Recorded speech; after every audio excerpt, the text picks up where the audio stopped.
सो आइए दोस्तों, let us talk about now vector equation of a line, इसका second part. ठीक है, so what is the second part says. So the second part says कि vector equation of a line, vector equation of a line, of a line passing through passing through passing through two given points, passing through two given points जिनका कि एक का position vector a having the position vector a vector and b having the position vector b vector. मुझे इसकी vector equation चाहिए इस line की। First part में हमने क्या करा था, एक ऐसी लाइन जो कि a वेक्टर से पास कर रही थी पोजीशन वेक्टर से और parallel to given vector b vector थी। ठीक है दोस्तों, तो आइए passing through two given points a vector and B vector, इसके थ्रू बात करते हैं। यानी ऐसा कुछ, we are interested in let us say this straight line की इक्वेशन। लेट अस से इसके ऊपर ए पॉइंट लाई कर रहा है जिसका पोजीशन वेक्टर ए वेक्टर है, ये पॉइंट बी लाई कर रहा है जिसका पोजीशन वेक्टर बी वेक्टर है। ठीक है, और लेट अस से कहीं ना कहीं ये रिलेटिव टू ओरिजिन ही है, तो ये कहीं ना कहीं ओ वेक्टर है, ओ यानी जीरो वेक्टर है। ठीक, and let us say this is the required line, ये हमें लाइन की रिक्वायर्ड लाइन की इक्वेशन है। ठीक है, अब फिर क्या करा हमने, यहां से हमने ये, ठीक है, ये बात कर ली हमने। कहने का मतलब है ये लेटस से पी पॉइंट है जिसका पोजीशन वेक्टर आर वेक्टर है, पी पॉइंट है जिसका पोजीशन वेक्टर आर वेक्टर है। ठीक है ना, पी पॉइंट है जिसका पोजीशन वेक्टर आर वेक्टर है और ओ जो है ना अपने पास क्या है, ओरिजिन है। तो ठीक है, यानी R vector is the position vector of any point lying on the line, lying on the line. ठीक है, अब दोस्तों मैं ये बोल सकता हूं, ध्यान से देखें, जो ए बी वेक्टर है वो बी वेक्टर माइनस का ए वेक्टर है। ए बी वेक्टर क्या है, बी वेक्टर माइनस का ए वेक्टर है। ठीक है, ये बात भी अपने को समझ में आई है। तो क्या मैं ये बोल सकता हूं कि जो रिक्वायर्ड लाइन है, it is a line passing through A vector, passing through A यानी position vector A vector and parallel to and parallel to B vector minus का ए वेक्टर, ऐसा लिख सकते हैं। Passing through A vector and parallel to B vector minus का ए vector. सो मतलब required line की equation क्या हो जाएगी, जो फर्स्ट पॉइंट से ही R vector is equals to A vector plus T times of B vector minus का ए वेक्टर। आप आराम से समझने की कोशिश करें। जो लाइन है required line, it is passing through A vector and parallel to B vector minus A vector. यही तो था स्ट्रेट लाइन का फर्स्ट फॉर्म, यहां पर passing through a given vector and parallel to B vector था वहां पर। यहां parallel to A B vector है यानी बी वेक्टर माइनस का ए वेक्टर है। इसी बात को दोस्तों आप लोग क्या लिख सकते हैं, R vector is equal to 1 minus का T times of A vector plus T times of B vector. तो ये अपने पास क्या आ जाती है, ये क्या आ गई, वेक्टर इक्वेशन आ गई किसकी, of a straight line passing through two given points having the position vector A vector and B vector. तो ये सेकंड फॉर्म है स्ट्रेट लाइन की इक्वेशन की। ठीक है दोस्तों, आई एम श्योर ये बात भी अपने को समझ में आई है। अब let us do one question related to, again उस क्वेश्चन को हम दूसरे मेथड से भी कर सकते हैं, सेक्शन फॉर्मूला के थ्रू भी। इनफैक्ट हमने किया भी हुआ है दूसरी वीडियो के अंदर में, लेकिन अब उसी क्वेश्चन को हम इस vector equation of a straight line के तरीके से करने का प्रयास करते हैं ताकि हमारी एक थिंकिंग डेवलप हो। So let me write down the question for you. Late us से कोई एक ट्राइंगल कंसिडर करते हैं, ये रहा कोई एक triangle and the triangle is let us say O A B. O is the origin vector, हमने मान लिया, ठीक है ना। ए का position vector A vector, B का पोजीशन वेक्टर बी वेक्टर, ये सब हमने माना है, ठीक है ना।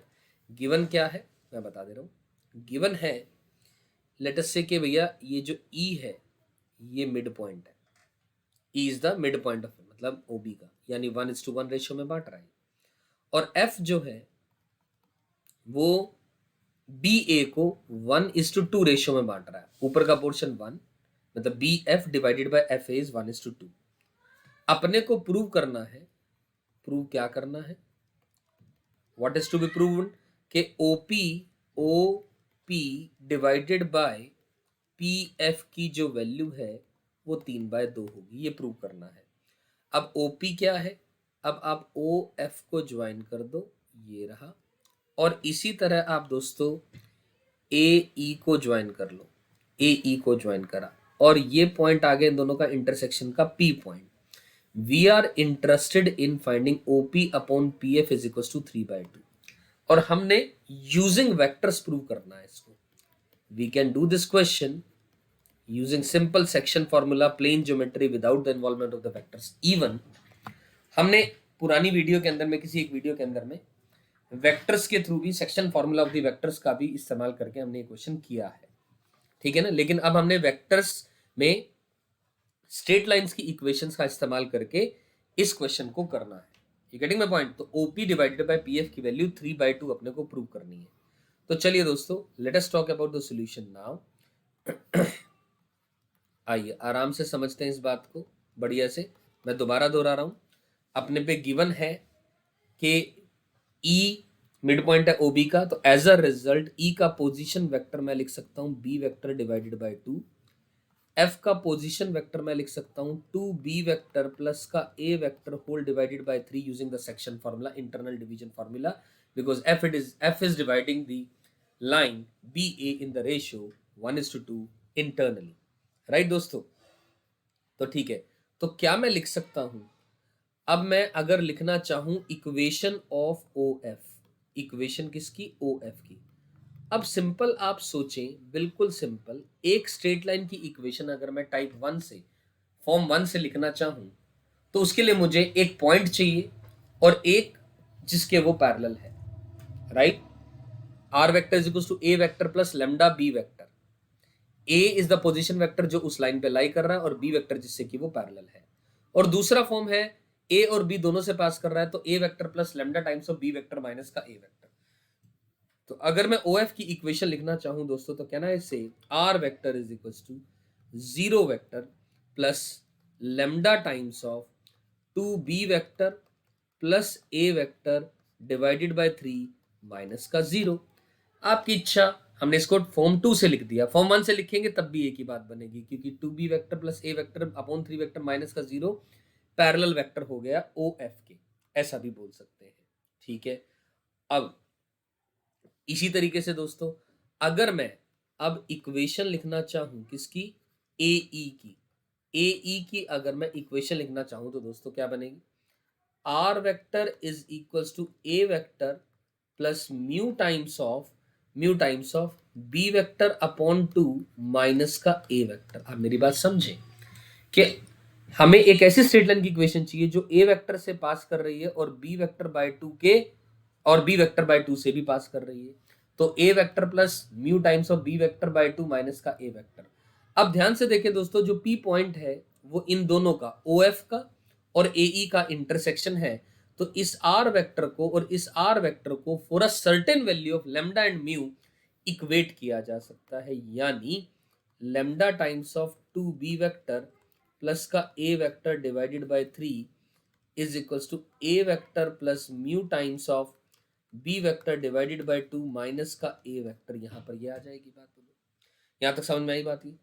अब ध्यान से देखो दोस्तों, जैसे इसको करेंगे तो something into b vector is equal to something into a vector, इस फॉर्म में जो समथिंग है यहां वाला और यहां वाला वो लैम्डा और म्यू की टर्म्स हम क्रिएट कर देंगे, राइट।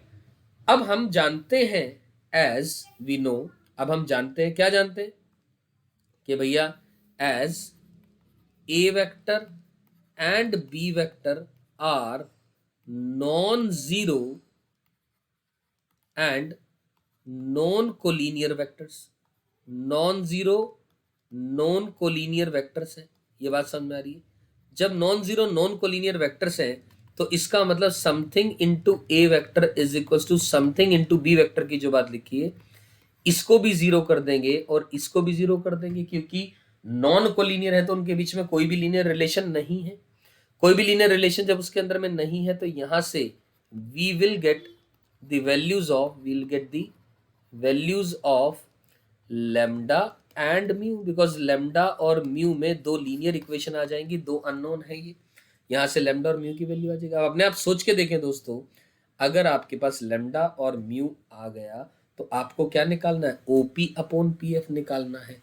अब ओपी अपॉन पी एफ निकालेंगे तो इसका मतलब लेमडा की वैल्यू आप यहां पुट कर दें, मान लो लेमडा की वैल्यू आपने यहां पुट कर दी, तो इस लेमडा से आपका पी पॉइंट का पोजीशन वेक्टर आ गया।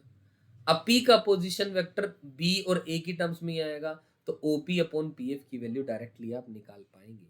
ओपी अपॉन पी एफ की वैल्यू डायरेक्टली आप निकाल पाएंगे। आई एम श्योर इस प्रोसेस को आप फर्दर सिंप्लीफाई खुद से कर सकते हैं। You getting point? लेमडा की वैल्यू आएगी, लेमडा की वैल्यू आएगी तो वहां से पी का पोजीशन वेक्टर आ जाएगा और ओ तो जीरो है तो ओपी अपॉन पी एफ आप जैसे ही इन दोनों को रेशो लेना चाहेंगे तो आपके पास आंसर 3/2 आ जाएगा। तो एज अ रिजल्ट मैं लिख सकता हूं दोस्तों, इस तरीके से ये सवाल प्रूव हो जाएगा और हेंस प्रूव लिखा जा सकता है। समझ आइए बात? So this is one of the very good methods to crack this type of a question using the equations of the straight line. Right दोस्तों, चलिए बहुत बढ़िया, यहां तक अपने को बात समझ में आई। अब आगे बात करें अगर दोस्तों, कुछ इंपॉर्टेंट बातें एक दो करके मैं बात करूं अगर आप लोगों से, इंपॉर्टेंट पॉइंट्स। अब इंपॉर्टेंट पॉइंट्स में हम लोग क्या बात करना चाह रहे हैं, ध्यान से देखो। इंपॉर्टेंट पॉइंट्स में two lines in a plane, अगर दो लाइंस हैं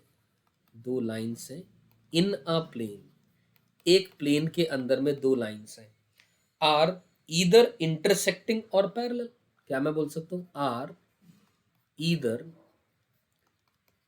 इंटरसेक्टिंग और पैरेलल, ऐसा बोला जा सकता है। एक प्लेन में दो लाइनें या तो वो इंटरसेक्ट करेंगी या वो पैरेलल होंगी, या फिर मैं इस बात को, इसका उल्टा भी सही है, converse is also true. Two intersecting और parallel lines must lie in a same plane, converse is also true, या कन्वर्सली मैं ऐसा लिख दूं, टू इंटरसेक्टिंग और पैरेलल लाइंस, टू इंटरसेक्टिंग और पैरेलल लाइंस must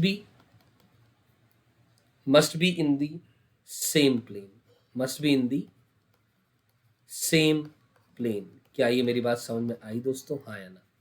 दो इंटरसेक्टिंग या पैरेलल लाइंस एक ही प्लेन में होंगी, ठीक है, ये बात बिल्कुल क्लियर है। लेकिन मैं एक बात लिखना चाहूंगा, जरूर आप लोगों को बताना चाहूंगा यहाँ पर, however इन स्पेस के अंदर में वी कैन हैव, आराम से सोचिएगा दोस्तों इसको, we can have two neither parallel nor intersecting lines.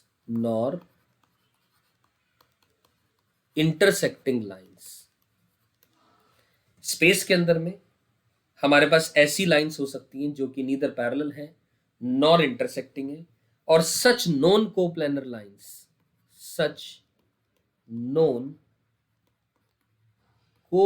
Lines उनको क्या कहते हैं? They are called as skew lines. उनको क्या कहेंगे? स्क्यू लाइंस कहेंगे दोस्तों। तो ध्यान रखिएगा इस बात को कि ऐसी दो लाइंस जो स्पेस में ना तो पैरेलल है ना इंटरसेक्ट कर रही हैं, ऐसी नॉन कोप्लेनर लाइंस को स्क्यू लाइंस कहा जाता है। जैसे एक प्लेन एक इस डायरेक्शन में जा रहा है और एक इस डायरेक्शन में जा रहा है, ठीक है ना, वो स्पेस में है, इंटरसेक्ट नहीं कर रहे हैं, तो वो जो पाथ जो लाइन फॉलो कर रहे हैं वो स्क्यू लाइंस है। ऐसा हम एग्जाम्पल मान सकते हैं, समझ सकते हैं। यहां तक मेरी बात आई एम श्योर आप सबको समझ में आई। आगे अगर मैं बात करूं दोस्तों, आगे किसके बारे में, late us talk about the vector equation. किसके बारे में बात करेंगे, vector equation, vector equation of bisector. ध्यान से समझिएगा इस बात को, vector equation of bisector of angle between two straight lines, between two straight lines. मेरी बात समझ में आ रही, vector equation of the bisector of angle between the two straight lines. दो स्ट्रेट लाइंस के बीच में अगर एक बाइसेक्टर बनाया जाए, ठीक है, इंटरनल बाइसेक्टर और एक्सटर्नल बाइसेक्टर दोनों की मैं बात करूंगा आपसे, दो लाइंस के बीच में मुझे वो इक्वेशन चाहिए। तो आइए इसके बारे में भी बात करते हैं, late us talk about it. तो लेट अस से दोस्तों कि मान लो कि मैं लाइंस बना देता हूँ, लेट अस से एक लाइन ये जा रही है, एक लाइन ये जा रही है, ठीक है ना, ये लाइन जा रही है, late us say this point O is the point of intersection OA and OB। ये OA इस डायरेक्शन में जा रही है, ये OB की बात कर रहा हूँ, ठीक है। OA and OB be the straight lines parallel to A cap and B cap. OA is parallel to A cap unit vector and OB is parallel to B cap unit vector। ऐसा मान लेते हैं 1 minute के लिए, ठीक है। तो चलो सही है। तो अब हमने O को ओरिजिन माना एंड लेटस से कि ये एक इंटरनल बाइसेक्टर के अलोंग लाई कर रहा है। एक कोई Q पॉइंट मान लो, लेट अस से ये एक Q पॉइंट है, Q is a point on the internal bisector of AOB। अब AOB क्या एंगल है, I am not interested in that, but ये इंटरनल बाइसेक्टर है, तो यानी ये और ये एंगल बराबर होगा, मैं ऐसा कहना चाह रहा हूं। यहाँ पर Q एक ऐसा पॉइंट है जो इस इंटरनल बाइसेक्टर पे लाई कर रहा है AOB के। अब Q से मैंने QR यानी ये लाइन एक, और ये रहा QR, और इसी तरह QP QR, और इसी तरह मैंने एक और लाइन बना दी जो कि ये है QP।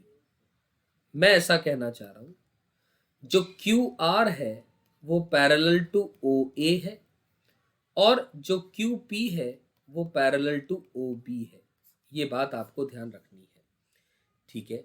अब एंगल ये दोनों बराबर है, एंगल AOQ और एंगल BOQ, क्योंकि OQ तो बाइसेक्टर है, सही है। अब ध्यान से देखें दोस्तों कि एंगल BOQ जो है, एंगल BOQ ध्यान से देखिए, यानी इस एंगल की बात कर रहा हूं मैं, इस एंगल की बात कर रहा हूं, क्या ना इससे वो इस एंगल के बराबर होगा, हाँ या ना। एंगल OQP ये एंगल और ये एंगल बराबर होगा, ऑल्टरनेट एंगल्स नजर आ रहे हैं। तो इसका मतलब जब ये, क्योंकि ये लाइन इसके पैरेलल है, ये लाइन इसके पैरेलल है, तो ये वाला एंगल और ये वाला एंगल बराबर होंगे, तो इसका मतलब ये तीनों एंगल ही बराबर हो गए जो डिनोट किए गए हैं फिगर के अंदर में, ये तीनों एंगल बराबर हो गए। अब अगर तीनों एंगल बराबर हो गए, एंगल AOQ भी बराबर है और एंगल OQP भी बराबर हो गया, तो इसका मतलब क्या मैं बोल सकता हूं दोस्तों कि ये जो लेंथ है OP और QP बराबर होगी, OP और QP बराबर होगी। लेट अस से मैं मान लेता हूं OP और QP जो लेंथ है वो T है, मान के चल लेते हैं, जहां पर T जो है कोई भी एक स्केलर नंबर है। T क्या है, कोई एक स्केलर नंबर है। यहां तक मेरी बात समझ में आ रही है दोस्तों, ठीक है, जहां पर T क्या है, कोई एक स्केलर नंबर है, तो ठीक है। अब क्या करें, कहना इससे दोस्तों, अब OP जो है t times of A cap होगा, एंड जो पी क्यू है उसको t times of b cap बोल सकते हैं। ओपी को टी ए कैप और पी क्यू को टी बी कैप बोला जा सकता है, क्योंकि ये ए कैप वेक्टर के अलोंग लाई कर रहा है और ये बी कैप वेक्टर के अलोंग लाई कर रहा है। तो और वैसे भी ये अगर लेंथ हमने कहा टी है तो ये भी लेंथ पैरेललोग्राम है, ये पूरा का पूरा ओ पी क्यू आर, तो ये भी लेंथ टी होगी, तो इसको भी हम फ्री वेक्टर के तौर पे मान सकते हैं। ओ आर भी टी बी कैप लिखा जा सकता है, ठीक है ना। और ये वेक्टर को मैंने लेटस से आर वेक्टर मान लिया, ओ क्यू को मैंने क्या माना, आर वेक्टर मान लिया। तो can I say vector law of addition से ट्राइंगल के कि ओ क्यू वेक्टर जो है OP vector plus P Q vector होगा, यानी जो आर वेक्टर है वो t times of A cap plus b cap लिखा जा सकता है।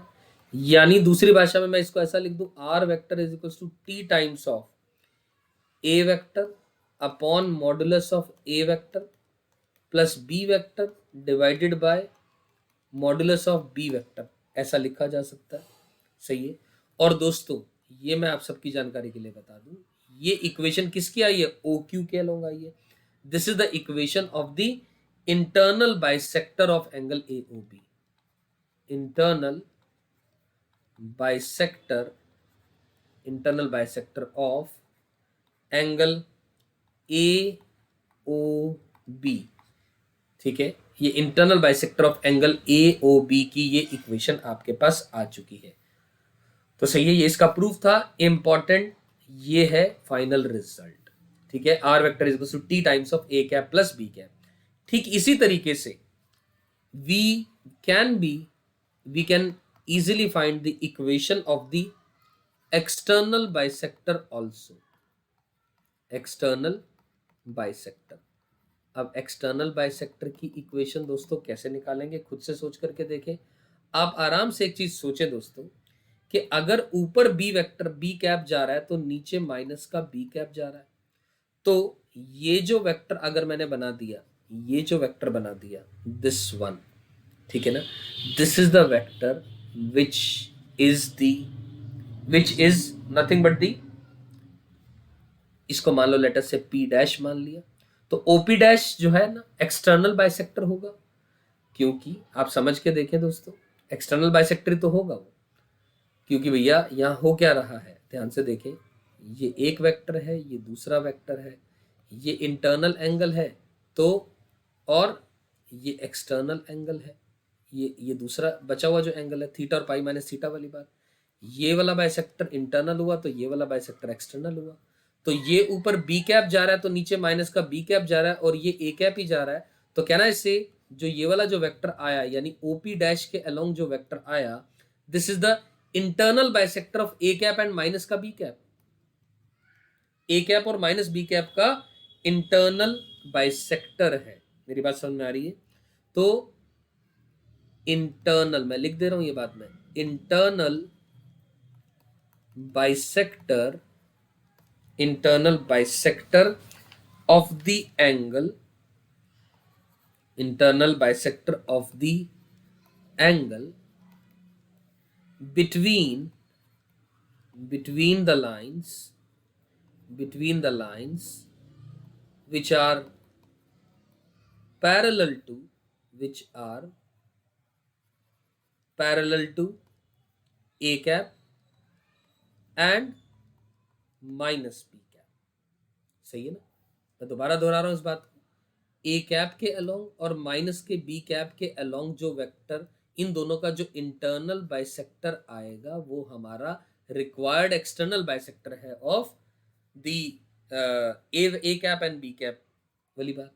तो अब इंटरनल बाइसेक्टर की इक्वेशन अपने को लिखनी आती है, क्या है, अभी अभी तो बात करी, R vector is equals to T times of A cap plus minus का बी कैप, तो यहाँ पर as it is finally minus का बी कैप आ जाएगा, या फिर आर वेक्टर को मैं लिख दूंगा T times of A vector upon modulus of A vector minus का B vector divided by modulus of B vector. ये हमारे पास इक्वेशन आ गई, किसकी इक्वेशन आ गई, एक्सटर्नल बाइसेक्टर की इक्वेशन आ गई दोस्तों, ठीक है क्या। तो लेकिन ये तब आई है जब इन दोनों का जो इंटरसेक्शन पॉइंट है वो ओरिजिन है, ये जो पॉइंट है ओरिजिन है। अगर पॉइंट ओरिजिन ना हो तो क्या करोगे, मैं लिख दे रहा हूं ये बात में कि इफ मैं लिख दे रहा हूं if the two lines, if the lines जिनका हम इंटरनल एक्सटर्नल बाइसेक्टर की बात कर रहे हैं intersect at let us say E having the position vector let us say alpha which is other than the zero, तो इंटरनल बाइसेक्टर की जो इक्वेशन होगी, इंटरनल बाइसेक्टर की इक्वेशन जो होगी वो क्या हो जाएगी दोस्तों, वो हो जाएगी r vector is equals to alpha vector plus T times of A cap plus b cap. और एक्सटर्नल बाइसेक्टर की जो इक्वेशन है, एक्सटर्नल बाइसेक्टर की जो इक्वेशन है वो क्या हो जाएगी, r vector is equals to alpha vector plus T times of A cap minus का बी कैप। हाँ मेरी बात समझे, बस कुछ भी नहीं करा हमने, वहां पर जीरो वेक्टर प्लस था तो यहां पर हमने जीरो की जगह अल्फा वेक्टर इसमें ऐड कर दिया, इंटरनल में भी एक्सटर्नल में भी। तो this is the whole concept behind the vector equations of a straight line, जिसके अंदर में हमने first form, second form, internal bisector, external bisector, उसका प्रूफ, इंपॉर्टेंट पॉइंट्स, और हमने एक सवाल करने का तरीका, ये सारी बातें हमने सीख ली है। I am sure this point is crystal clear to all of you, right.